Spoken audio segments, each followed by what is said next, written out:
Alguém pode me responder se Marco Rubio trabalha de sábado? Porque eu estou desde ontem aguardando as sanções Magnitsky e até agora nada aconteceu? Não, pelo menos até o fechamento dessa edição.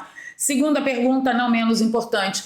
Você sabe por que cargas d'água o consulado americano em território brasileiro está vendendo tudo, de eletrônicos à empilhadeira, num leilão com 231 lotes? Será que os Estados Unidos estão pretendendo realmente abandonar o território brasileiro?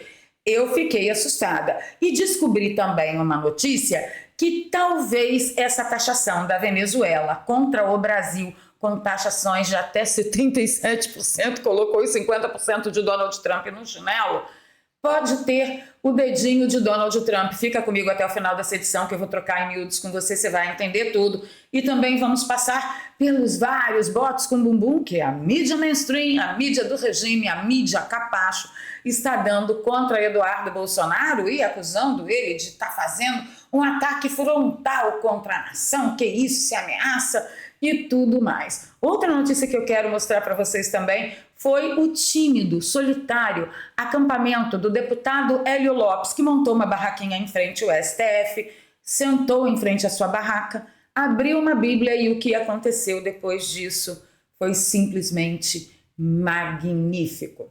Vou pedir o seu like logo agora no início do vídeo, que ajuda pra caramba a gente a chegar mais longe. O compartilhamento do nosso link também. Deixa lá nos seus grupos de Zap, de Telegram, nas suas redes sociais. Se você é novo por aqui, se inscreva no canal e ative o sininho. Se você já é de casa, você já sabe o que fazer. Vamos começar pelo Hélio Lopes. Momentos após ele ter montado, a sua barraquinha lá em Brasília, em frente ao STF, olha só, gente, o que aconteceu. É de aquentar o coração. Tem vitória, irei a glória ao meu Jesus, que vivo está. Porque ele vive, posso crer no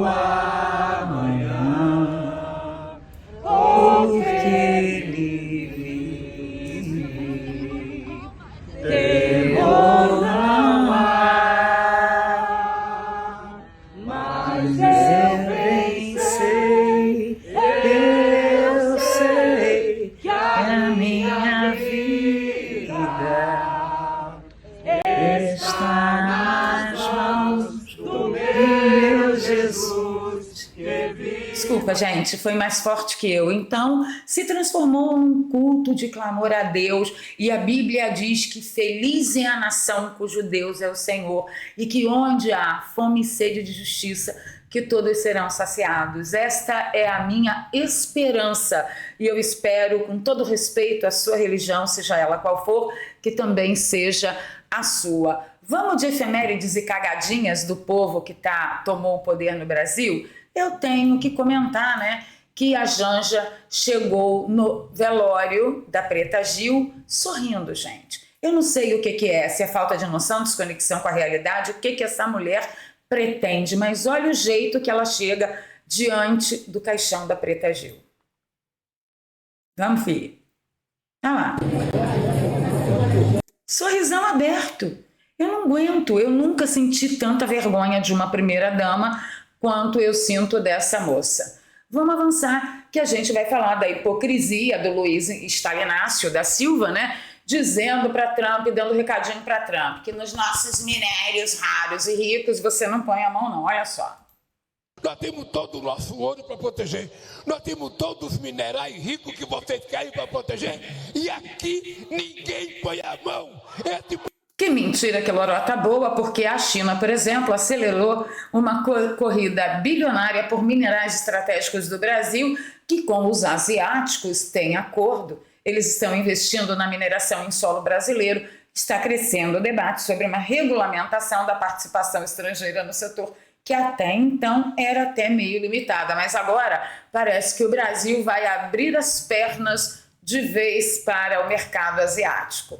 E o Eduardo Bananinha está virado no louco, influenciando até Maduro, que do Neida apareceu das profundezas do inferno de onde ele vive e desrespeitou os acordos laterais de comércio entre Brasil e Venezuela, que, na minha opinião, já deveriam ter todos sido terminados, né? Porque é uma vergonha negociar com ditaduras, mas enfim, quem sou eu na fila do pão? Mas o que acontece é que esses acordos bilaterais estavam vigentes e, de repente, a Venezuela surgiu do nada e disse: eu não quero mais saber desses acordos, vou taxar o Brasil. E as taxas vão de 17% a até 77%. Colocou o Donald Trump no chinelo e eu não ouvi um palavrão da boca daquele Zé Cachaça, daquele Zé Pudim de Pinga e nem da mídia capacho do regime, muito menos da feminista do sovaco cabeludo gritando soberania, soberania. Não vi. Aí eu, como sou dessas, né, minhas cabeças assim fica cheia de coisa, cheia de voz, eu falei, gente, isto não é possível que seja uma ação simplesmente orgânica. Simplesmente o Maduro resolveu que falou, eu quero derrubar o Janjo, né? Não é possível. E até eu fiz troça lá no X dizendo, caramba, Eduardo, o cara é bom, porque ele está influenciando até o próprio Maduro contra a soberania do Brasil, então ele é muito bom. Aí eu descobri esta matéria. Trump autoriza a Chevron a retomar extração de petróleo na Venezuela. Eu falei, gente, tem alguma coisa aí. Eu nem vou ler a matéria não, porque é técnica, diz quando, onde, porquê. Mas assim, do nada, nós temos a Chevron sendo autorizada a voltar a extrair petróleo na Venezuela justamente horas depois que Maduro anuncia uma taxação comercial contra o Brasil, que tem acordo comercial bilateral com a Venezuela. Eu achei no mínimo estranho. Deixa aí para mim nos comentários o que você achou desse absurdo. Eu não sei não, mas eu acho que tem o dedo de Donald Trump aí. É exatamente assim que Donald Trump negocia. Se eu não posso sozinho com ele, eu vou com um monte de aliado. Certinho? Certinho. E aí o Rubinho Nunes chamou a atenção do seguinte, a gente está lidando com um bando de mentiroso, isso nós nunca podemos esquecer. E ontem o Alckmin disse que teve uma excelente conversa com os Estados Unidos sobre tarifas, para todo mundo ficar tranquilo, que Alckmin já estava lá na fronteira, estava lutando por nós, resguardando a soberania do Brasil. No entanto, o Stalin Inácio, no mesmo comício, no mesmo evento, que ele falou essa trucada aqui, né, no mesmo evento, ele falou, olha, Alckmin já ligou mais 5 vezes para Donald Trump e o Donald Trump não quer atender. Quem é que está mentindo? O Alckmin ou o Pudim de Pinga? Eu acho que pode ser os dois. E você?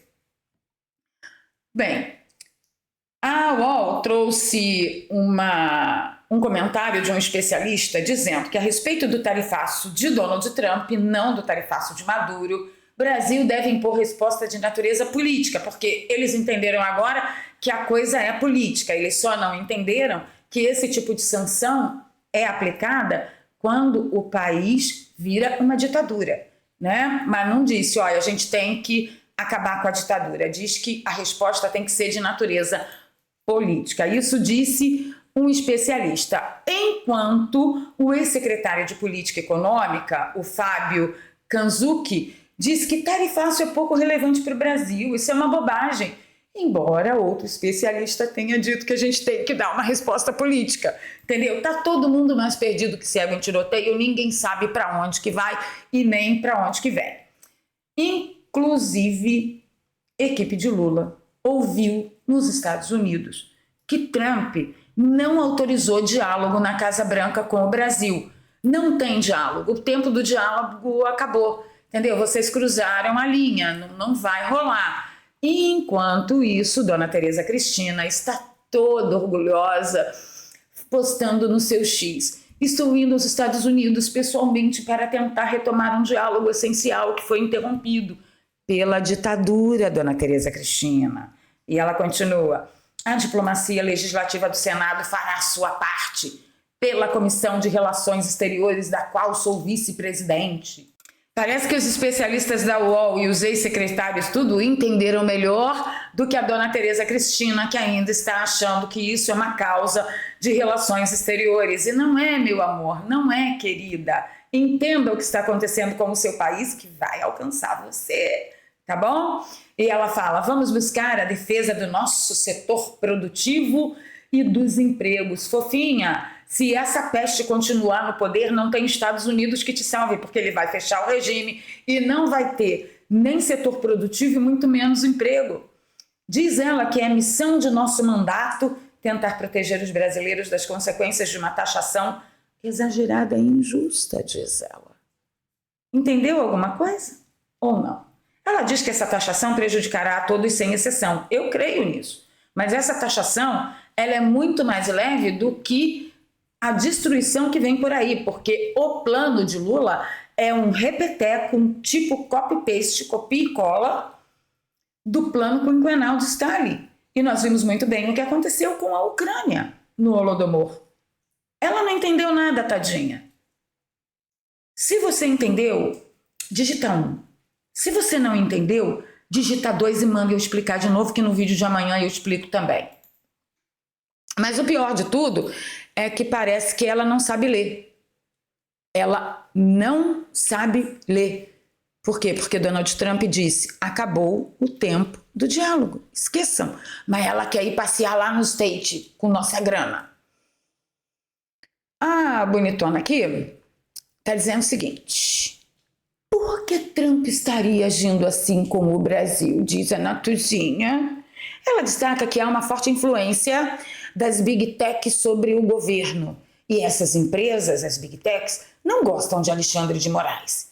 Então, todo mundo é culpado. O Eduardo, as Big Tech, a influência, menos a ditadura que se instalou no Brasil. Olha, ela, sinceramente, eu jamais me prestaria a esse papel por nenhum dinheiro do mundo, mas será que o dinheiro que ela está ganhando vale esse papelão que ela está fazendo?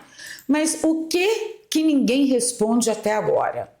Porque o consulado dos Estados Unidos no Brasil faria um leilão de eletrônicos à empilhadeira. São 231 lotes que estão precificados entre R$ 50 e R$ 12 mil e serão leiloados entre o dia 29 e 31 de julho. Quem está dizendo isso é a CNN.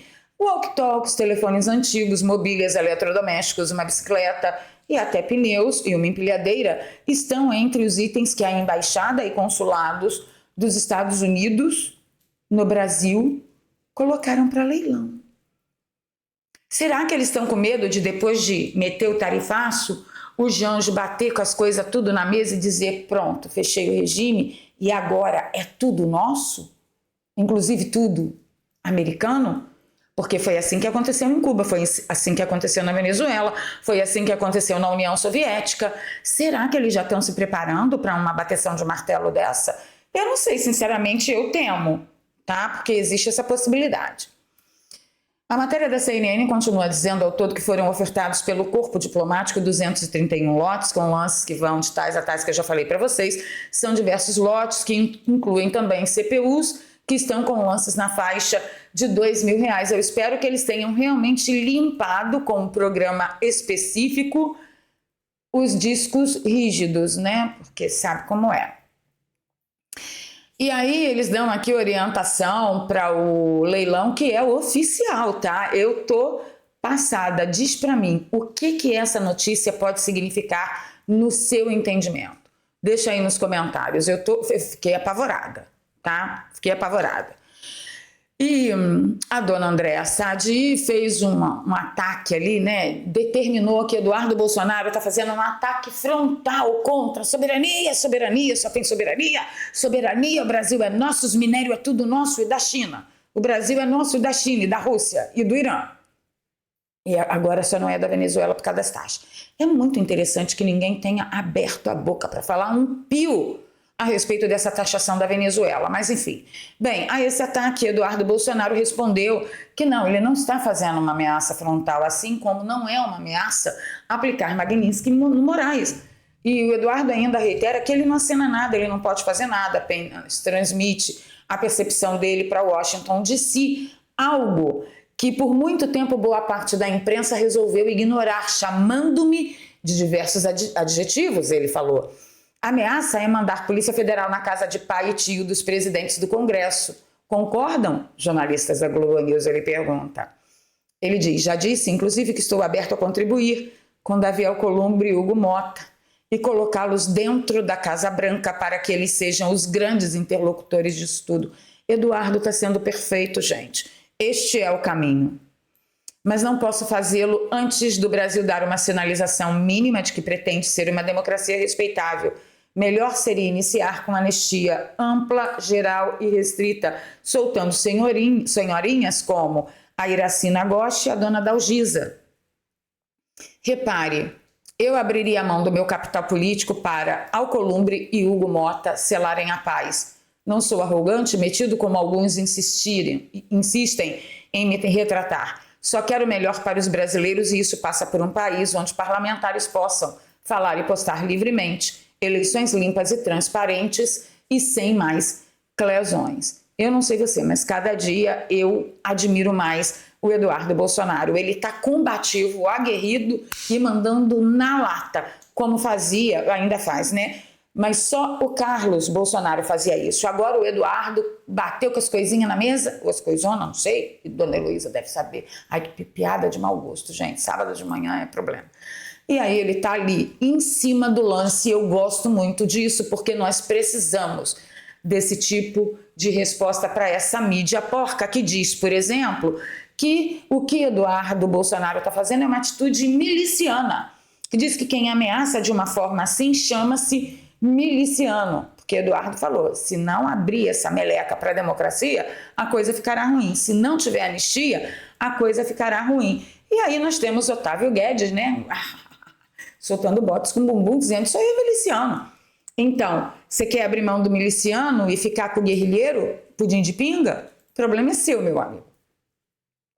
E nós ficamos sabendo que o Ovo que Tudo Vê, dobrando todas as apostas possíveis, mandou bloquear todas as contas de investimento, cartões de crédito e débito e chave Pix do senador Marcos Duval, que ontem eu morri de rir, gente, sinceramente, eu morri de rir. Marcos Duval se mandou para os Estados Unidos burlando, né, a sanção Chandiniski,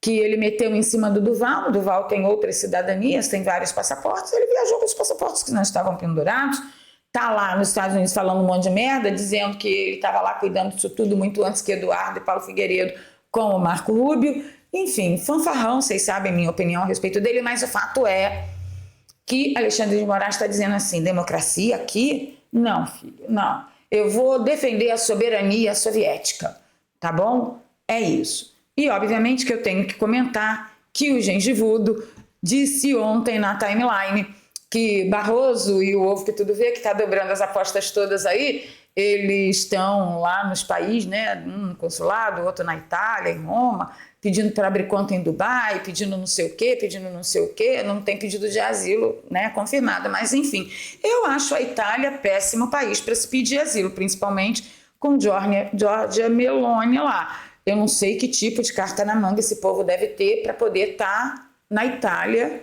tentando fazer alguma coisa. Talvez a Cosa Nostra... A estrela até se espantou. Vocês ouviram? Relâmpago? Trovoada?